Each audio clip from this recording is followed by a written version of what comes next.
할렐루야. 오늘은 창세기 15장 1절에서 11절까지 말씀으로 함께 하시는 하나님이란 제목으로 말씀을 나누도록 하겠습니다. 여러분, 외로운 길을 갈 때에 누군가가 함께 동행해 준다면 여러분 어떻겠습니까? 고맙겠죠. 중국 오주로 간 위대한 선교사가 있었습니다. 그 선교사 이름은 허드슨 테일러입니다. 그는 자기 스스로 견딜 수 없는 믿음의 시련을 당한 일이 한두 번이 아니었어요. 그런데 그럴 때마다 친구로부터 온 편지로 인해서 그의 마음이 평안을 회복하게 되었다는 이야기가 있습니다. 어렵고 힘든 시간에 누군가가 함께 해준다면 그것은 우리에게 큰 힘이 될 것이고 큰 위로가 될 것입니다. 오늘 본문을 보게 되면 아브라함이 나오죠. 창세기 12장 1절을 보면 이렇게 시작합니다.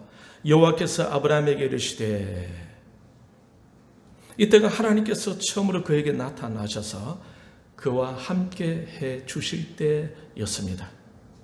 11장 32절을 보면 그의 아버지 데라가 하란에서 죽습니다. 아브라함이 겉으로 의지하고 따랐던 그 아버지마저 세상을 하직하고 만 거예요. 그때 아브라함이 얼마나 허전하고 막막했겠습니까? 어려움이 생길 때마다 아버지 데라를 의지했었는데 그 아버지가 이제 돌아가시고 이 땅에 계시지 않습니다. 바로 그때 하나님께서 아브라함에게 나타나셨어요. 이제 하나님께서 아브라함을 인도하기 시작합니다. 그때 하나님께서 아브라함에게 주신 말씀이 무엇입니까? 2절 3절을 보면 내가 너로 큰 민족을 이루고 내게 복을 주어 내 이름을 장대하게 하리니 너는 복이 될지라. 이 당시 아브라함의 나이는 75세였습니다. 그런데 그는 아직 자녀가 없었어요. 자녀가 아직 하나도 없는데도 하나님은 아브라함이 큰 민족을 이룰 것이다 라고 약속해 주셨던 겁니다. 아직 자녀가 하나도 없는데 말입니다. 그 말씀은 아브라함에게 황당하게 들렸지 않았겠습니까? 그러나 아브라함은 이 하나님 말씀이 이상하게 그렇게 싫지는 않았던 것 같아요. 12장 4절을 보면 이렇게 말씀하고 있습니다. 이에 아브라함이 여호와의 말씀을 따라갔고, 아브라함은 하나님의 말씀으로 인한 이끄심을 쫓아가게 되었습니다. 미지의 세계를 향해 나아가려니 현실적으로 그의 눈에는 아무것도 보이지 않습니다. 아버지마저 돌아가셨으니 더욱 막막하지 않았겠습니까? 그런데 이상하게도 하나님이 주신 말씀은 싫지는 않았어요. 그래서 그는 하나님의 말씀에 이끌려 가게 된 것입니다. 여러분도 하나님의 말씀이 이끄시는 것이 싫지는 않으시죠? 그런 저와 여러분에게도 아브라함에게 있었던 그 일들이 일어나고 있는 것입니다. 이상하게 하나님의 말씀이 싫지 않고 오히려 마음에 와 닿고 있어요. 아브라함은 1절에서 말씀하신 대로 하나님께서 보여줄 땅을 향해 이끌려 가고 있습니다. 이렇게 이끌려 가게 되는 것이 큰 복이 됨을 그 당시 그가 어찌 알았겠습니까? 저와 여러분도 하나님 말씀의 이끌림을 받고 있으니까 저와 여러분에게도 복이 될 줄 믿습니다. 이렇게 아브라함이 하나님의 이끄심을 받고 가는 그 길은 평탄하게만 하지 않았습니다. 창세기 12장 10절에서 20절까지 말씀 보면은 애굽으로 내려가는데 그곳에서 자신의 아내 사라를 누이라고 속이고 자신의 생명을 연명해가는 부끄러운 일도 일어나게 되었고, 13장에서는 아브라함 목자, 조카 롯의 목자들이 서로 다투는 일이 생기면서 삼촌과 조카가 서로 떠나는 일도 생겼습니다. 그리고 롯의 가족을 구하기 위하여 전쟁도 하게 되었었죠. 이처럼 아브라함에게 그동안 많은 일들이 일어나게 됩니다. 그리고 세월이 흐르면서 하나님이 약속하신 말씀도 점점 잊어져 갔습니다. 그때 하나님은 아브라함에게 또 나타나시는데 그것이 오늘 본문이에요. 본문 1절 같이 읽겠습니다. 시작. 이후에 여호와의 말씀이 환상 중에 아브라함에게 임하여 이르시되 아브라함아 두려워하지 말라. 나는 내 방패여 너의 지극히 큰 상급이니라. 아브라함이 환상을 보게 되는데 이때 하나님은 어떻게 나타나셨습니까? 여호와의 말씀으로 나타나시죠. 창세기 12장에서도 아브라함에게 말씀으로 나타나셨습니다. 오늘 본문 창세기 15장에서도 하나님은 말씀으로 아브라함과 함께 해 주신 것입니다. 13절에서도 보면은 말씀으로 함께 하시는 하나님을 볼 수가 있어요. 여호와께서 아브라함에게 이르시되, 창세기 17장 1절에서도 아브라함이 99세 때에 여호와께서 아브라함에게 나타나서 그에게 이르시되, 17장 9절에서도 하나님이 또 아브라함에게 이르시되, 17장 15절에서도 하나님이 또 아브라함에게 이르시되, 17장 22절에서는 이렇게 말씀하고 있습니다. 하나님이 아브라함과 말씀을 마치시고 그를 떠나 올라가셨더라. 하나님은 말씀을 마치시고는 아브라함을 떠나셨다라고 말씀하고 있어요. 그러니 하나님은 언제 아브라함에게 나타나심을 알 수가 있겠습니까? 말씀을 하고 싶을 때,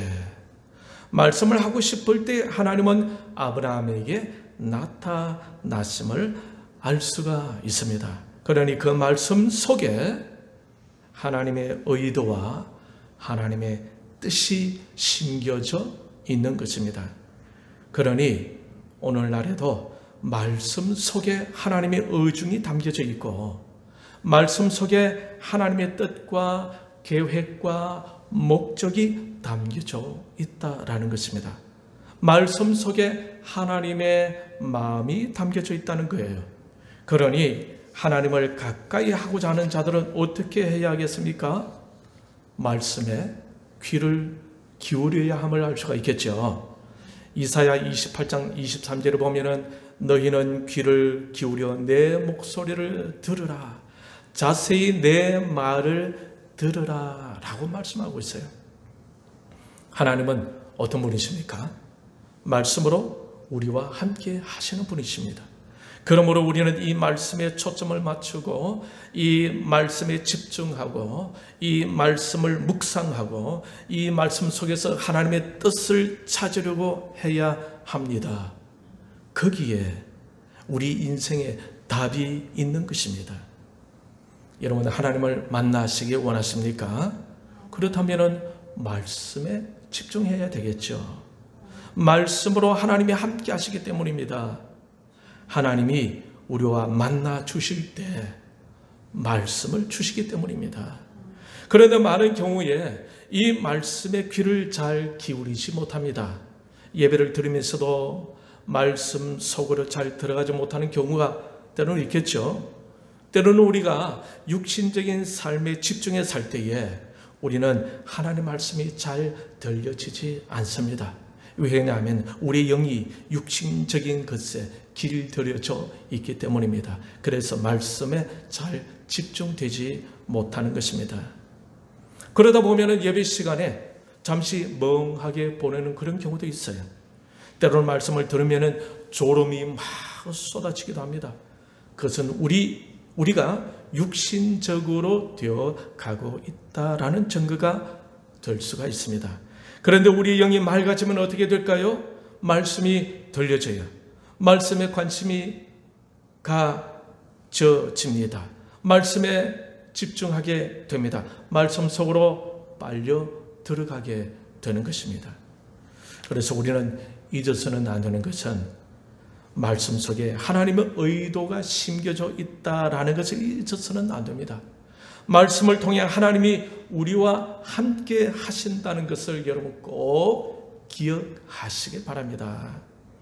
이승만 대통령이 청년 시절 때에 한성 감옥에 사형수로 모진 고문을 당하면서 옥살이를 하고 있을 때에 목에는 10kg의 칼을 차고 손에는 수갑을 차고 발에는 착구에 채여 있을 때 어느 순간 성경을 읽고 싶은 마음이 생겼다고 합니다. 그래서 그 성경을 선교사님을 통해서 성경을 받아 읽다가 생전 처음으로 기도하게 되었는데 그때 드디어 하나님을 만나게 됩니다. 하나님을 만나게 되는 시작은 그가 고난을 겪으면서였습니다. 그 고난 속에서 성경을 찾아 읽게 되는데 그러면서 하나님의 이끄심을 받기 시작하죠. 그러면서 그가 기도하게 되어지고 기도하면서 하나님을 경험하게 된 것입니다. 그러면서 그는 기독교 국가를 꿈꾸는 비전맨으로 서게 되었던 것입니다. 여기서 보면은 고난, 그리고 성경, 그리고 기도, 이것이 바로 그의 인생 여정에 매우 중요한 과정이었음을 볼 수가 있습니다. 고난 속에서 하나님을 의지하는 마음이 생기게 되어졌고 성경을 찾게 된 것입니다. 성경을 읽으면서 기도하게 되어졌죠. 말씀 속에서 영적인 이끌음을 받고 기도의 과정으로 들어가게 된 거예요. 그 과정 속에서 하나님으로부터 오는 비전을 품게 되었던 것입니다. 오늘날도 마찬가지입니다. 하나님은 말씀으로 우리에게 찾아오십니다. 그러니 말씀을 읽는 시간, 말씀을 듣는 시간, 말씀을 묵상하는 시간, 말씀을 암송하는 시간, 말씀을 공부하는 시간은 우리 신자들에게 있어서 매우 중요한 시간임을 여러분 명심하시길 바랍니다. 여러분 하나님을 만나기를 원하십니까? 그렇다면 어디로 나가야 하겠습니까? 말씀으로 나가야 하겠죠. 하나님의 기적을 경험하시길 원하십니까? 그렇다면 어떻게 해야 합니까? 말씀을 읽고 말씀을 묵상해야 합니다. 신명기 27장 9절에서 10절까지 말씀 보면 이런 내용이 나오는데 하나님의 백성된 이스라엘 백성들을 향한 권면의 말씀입니다. 그런즉 내 하나님 여호와의 말씀을 청종하여 내가 오늘 내게 명령하는 그 명령과 규례를 행할지니라. 신명기 28장 1절 2절에서는 이런 말씀하십니다. 너가 내 하나님 여호와의 말씀을 삼가 듣고 내가 오늘 내게 명령하는 그의 모든 명령을 지켜 행하면 내 하나님 여호와께서 너를 세계 모든 민족 위에 뛰어나게 하실 것이라. 내가 내 하나님 여호와의 말씀을 청종하면 이 모든 복이 내게 임하며 내게 이르리니 라고 말씀하고 있어요. 말씀을 듣고 지켜 행하면 세계 모든 민족 위에 뛰어나게 되고 말씀을 청종하면 모든 복이 임한다라는 말씀입니다. 여러분 우리 하나님은 어떤 분이십니까?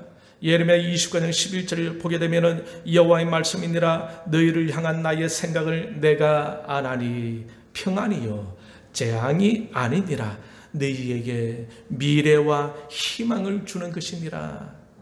우리 하나님의 관심은 어디 있습니까? 우리에게 평안을 주기를 원하십니다. 우리에게 미래와 희망을 열어주고 싶어 하시는 분이 바로 우리 하나님이세요. 그러니 하나님 말씀에 집중해 볼만 하지 않겠습니까? 하나님 말씀에 집중하면 하나님이 주시는 복에 더욱더 가까워지게 될 것입니다. 말씀을 청종하면 복이 임하는 것입니다. 올 한 해 동안 우리도 하나님 말씀에 집중해 봅시다. 말씀을 읽고 말씀을 암송하고 말씀 공부에 적극적으로 참석할 수 있기를 바랍니다. 창세기 12장에서 하나님의 부름을 받고 순종해 가는 아브라함의 걸음은 결코 순탄치만은 않았습니다. 아브라함이 하나님의 약속을 잊어버릴 만한 때에 하나님이 나타나셔서 하신 것은 바로 말씀을 주시는 거예요.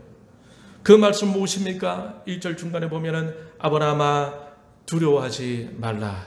나는 내 방패여 너의 지극히 큰 상급이니라. 이 말씀 볼 때에 아브라함의 심리 상태를 엿볼 수 있겠죠. 아마 여러 많은 일들로 말미암아 약간의 불안한 상태가 아니었나라고 생각해 봅니다.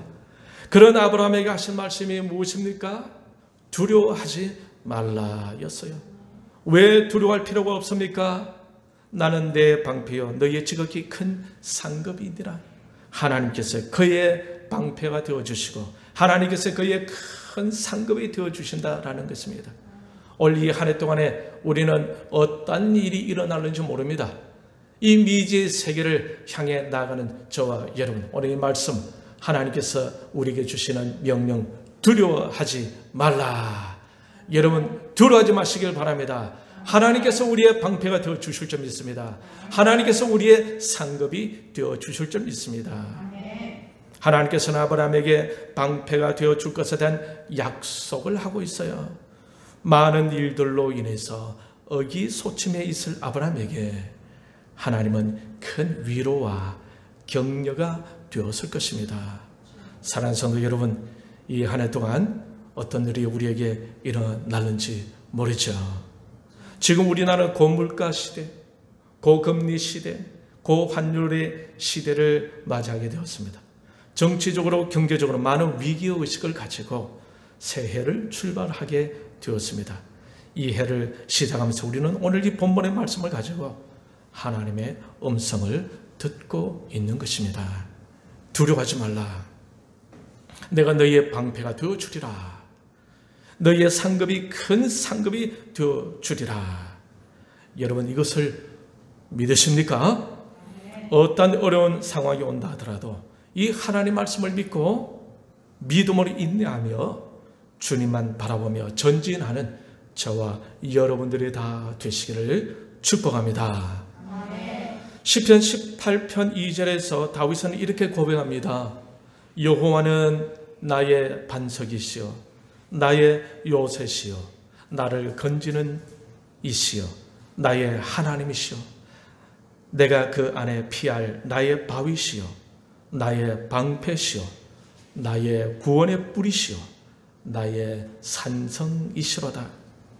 시편 18편 30절에서는 또 이렇게 고백합니다. 하나님의 도는 완전하고 여호와의 말씀은 순수하니 그는 자기에게 피하는 모든 자의 방패시로다. 우리 하나님은 자기에게 피하는 모든 자의 방패가 되시는 분이십니다. 할렐루야.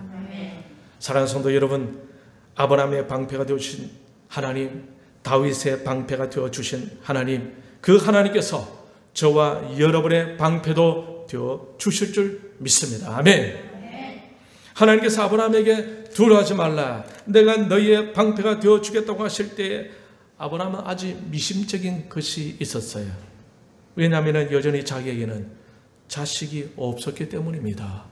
그래서 아브라함은 하나님께 자신의 계획을 말씀드립니다. 2절 중간에 보면은 나는 자식이 없사오니 나의 상속자는 이 다메섹 사람 엘리에셀이니이다. 하나님은 분명히 자식을 줄 것을 약속했었는데 아브라함은 여전히 자식이 없어요. 그러자 하나님이 주신 약속의 말씀은 잊어버리고 아이를 낳는 것 대신에 엘리에셀을 후계자로 삼겠다고 하나님께 아뢰니다. 그러면서 아브라함은 계속해서 하나님께 말씀드리죠. 3절에 보면은 아브라함이 또 이르되 주께서 내게 씨를 주지 아니하셨으니 내 집에서 길린 자가 내 상속자가 될 것이니이다. 아브라함은 하나님이 자신에게 씨를 주지 아니하셨다고 약간 푸념 섞인 듯한 말을 하고 있습니다. 이 말씀은 비록 하나님께서 자손에 대한 약속을 해주셨지만은 아직까지 자식을 주지 아니하셨기 때문에 약간 내면의 불쾌감도 표현하고 있는 듯합니다. 그래서 자신이 결정 내린 것을 하나님께 말씀드리고 있는 거예요. 자신의 집에서 크고 있는 자 엘리에셀을 상속자로 삼겠다고 말입니다. 그런데 이 엘리에셀은 아브라함의 아내 사레에게서 낳은 아이가 아니죠. 이 말은 무슨 말입니까? 하나님께서 약속하신 씨가 아니다라는 것입니다. 여기서 우리는 아브라함의 성급함을 볼 수가 있겠죠. 하나님의 뜻을 기다리다가 조금 지쳐 있는 면도 보입니다. 그렇다고 해서 엘리에셀을 통해 상속자를 삼는 것은 하나님의 뜻은 아니었어요. 하나님의 계획도 아니었습니다. 그것은 아브라함의 인간적인 자기 생각이었던 겁니다. 조금 더 기다려야 하는 건데 아브라함은 먼저 속단을 내리고 있습니다.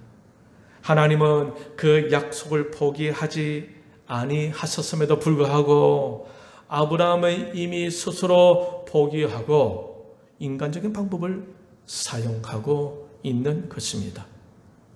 이러한 아브라함의 생각은 이곳에만 나타나지 않죠. 16장에서도 보면은 아내 사라가 자식이 없자 아브라함에게 자신의 여종 하갈을 통해 자식을 낳을 것을 권유하고 아브라함은 그 아내의 생각을 따라서 아이를 낳게 됩니다. 그런데 그 아이 이름이 이스마엘인데 그도 하나님이 약속하신 아들이 아니에요. 이것을 보면은 아브라함 역시 환경과 상황에 의해 흔들리는 어쩔 수 없는 연약한 인간임을 알 수가 있습니다. 엘리에셀을 상속자로 삼으려는 아브라함의 계획을 들으신 하나님은 어떤 반응을 보이십니까? 오늘 본문 4절을 보면은 같이 읽겠습니다. 여호와의 말씀이 그에게 임하여 이르시되 그 사람이 내 상속자가 아니라 내 몸에서 날 자가 내 상속자가 되리라. 하나님께서는 분명히 말씀하십니다. 내 몸에서 날 자가 상속자가 되리라라고 말입니다. 그러면서 하나님께서 아브라함을 밖으로 데리고 나가시죠. 그리고 하늘을 보면서 아브라함에게 이렇게 말씀하십니다. 5절 같이 읽읍시다. 그를 시작. 그를 이끌고 밖으로 나가 이르시되 하늘을 우러러 무뼈를 셀 수 있나 보라. 또 그에게 이르시되 내 자손이 이와 같으리라. 아브라함에게 약속하신 말씀이 무엇입니까? 하늘의 무별처럼 많은 자손을 주겠다고 약속하신 거예요. 이 말씀은 창세기 12장 2절 말씀과 같은 맥락의 말씀인데 내가 너로 큰 민족을 이루고 내게 복을 주어 내 이름을 창대하게 하리니 너는 복이 될지라. 사랑하는 성도 여러분, 아브라함의 생각과 하나님의 생각에 많은 차이가 나고 있음을 볼 수가 있겠습니까? 아브라함은 하나님의 말씀을 들었지만 이내에 지쳐 인간적인 방법을 쓰고 있는 거예요. 하지만 하나님은 한 번 하신 약속을 잊지 않으시고 그 약속을 이룰 것을 오늘 이 본문에 아브라함에게 다시 확인시켜주고 있는 겁니다. 하나님은 어떤 분이십니까? 한 번 하신 말씀을 반드시 이루시는 분이십니다. 할렐루야. 민수기 23장 19절에서 하나님은 이런 말씀을 하신 적이 있어요. 하나님은 사람이 아니시니 거짓말을 하지 않으시고 인생이 아니시니 후회가 없으시도다. 어찌 그 말씀하신 바를 행하지 않으시며 하신 말씀을 실행하지 않으시랴. 하나님은 거짓말하지 않으시는 분이십니다. 하나님은 시건치 않으시는 분이십니다. 반드시 약속하신 말씀을 실행해 가시는 하나님이신 것입니다. 때로는 우리도 아브라함처럼 하나님 말씀의 은혜를 받고 그 말씀 속에서 약속을 붙잡고 살아가다가 우리도 인생인지라 때로는 그 말씀을 놓쳐버릴 수가 있습니다. 그러나 하나님은 시건하지 아니하시는 분이시기 때문에 반드시 그 말씀을 이루시는 분이시기 때문에 우리가 오늘 본문에 나오는 아브라함처럼 인간적인 방법에 솔깃해져서는 안 되겠죠. 우리는 끝까지 약속의 말씀 붙잡고 믿음으로 나아가야 할 줄 믿습니다. 하나님은 나를 이끄시고 계신다는 믿음을 가지고 끝까지 하나님을 신뢰하면서 예배하며 말씀으로 나아가며 기도하면서 끝까지 주님을 신뢰하며 나아가야 할 줄 압니다. 올 한 해 동안 말씀에 집중할 수 있기를 바랍니다. 말씀 속에서 하나님이 주시는 약속을 붙잡을 수 있기를 바랍니다. 아브라함에게 말씀으로 함께 하신 것처럼 하나님은 우리와도 말씀으로 함께 하십니다. 그러니 말씀으로 나아가는 것이 얼마나 중요한지 아시겠죠? 말씀 속에서 하나님을 만나려고 해야 합니다. 말씀 속에서 하나님을 경험하려고 해야 할 것입니다. 오직 말씀에 초점을 맞춰야 하는 것입니다. 그래서 이 한 해 동안에 말씀 읽기에 집중합시다. 말씀 암송에 신경을 쓰고 말씀 듣는 것에도 깊은 관심을 가지시길 바랍니다. 올 한 해에도 말씀으로 함께 하시는 하나님을 기억하시고 말씀을 통해 하나님을 만나 하나님의 이끄심을 경험하며 하나님께 영광 올려드리는 저와 여러분들이 다 되시길 주님의 이름으로 축원합니다. 이상 우리 말씀을 생각하고